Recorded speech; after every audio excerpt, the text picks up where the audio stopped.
kasih.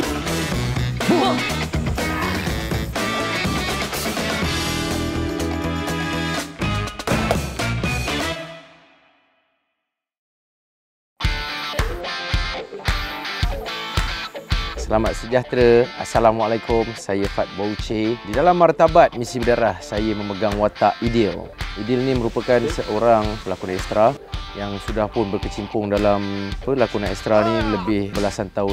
Beliau ni memasang impian yang sangat tinggi untuk menjadi pelakon yang berjaya. Kali ini kali pertama saya kerja dengan Fat. Dia pelawak, dia serius tapi dia funny. Most of the time he give me something and I rasa, ini okey, ini kena juga. So it's fun working with him. Saya melakonkan watak Nafis. Jadi Nafis ni adalah seorang pelakon ekstra yang cuba untuk mendapat watak yang lebih besar dalam setiap kali dia pergi syuting. Mission yang sebenar-benarnya ialah Nafis ni adalah seorang pelajar teater. So dia nak jadi pelakon supaya dia popular dan dia nak tarik crowd dia, peminat dia untuk pergi menyokong teater.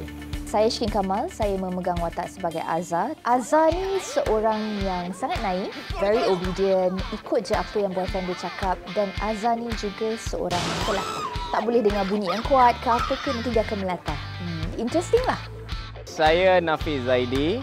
Saya memegang watak sebagai Fat. Dia macam ada satu dunia dia yang lain tau. Dia tak ada nak kisah sangat pun pasal syuting filem ni. Sebenarnya dia nak buat hal dia dan dia nak pergi berniaga dekat set. Dia adalah businessman.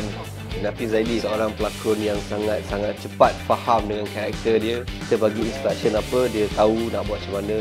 Dia pun kelakar. Inside him ada comedic punya personality. So we know that Nafiz Zaidi seorang pelakon yang sangat-sangat berbakat dan tahu apa yang dia buat. Hai, nama saya Albina Chua, memegang watak Emma dalam filem ini. Dia adalah seorang KOL, jadi dia ambil sebagai extra ni sebab dia nak create content semata-mata. And at the end, dia found friendship. Dalam cerita ni, karakter dia macam blur-blur tapi kelakar, dia macam tak kisah. Saya rasa tak ada orang yang boleh bawa karakter selain daripada Albina Chua. Dia dah deliver dengan baik sekali. Misi Berdarah, yeay!